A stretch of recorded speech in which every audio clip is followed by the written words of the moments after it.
ሰላም ሰላም የተወደዳችሁ የቻናሌ ቤተሰቦች እንደምታዩ ዛሬ ደግሞ የመረጨት ላይ ነን። ይታያችኋል ብዬ ተስፋ አደርጋለሁ። በመረጨት ላይ ነው የምንገኘው።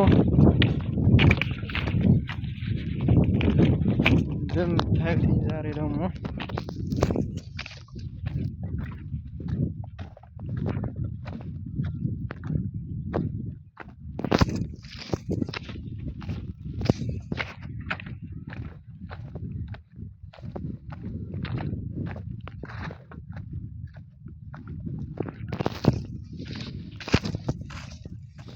እየረጨ ነው የምንገኘው ማለት ነው። እንደምታዩት ጓንቱ ምንም ለብሻለሁ።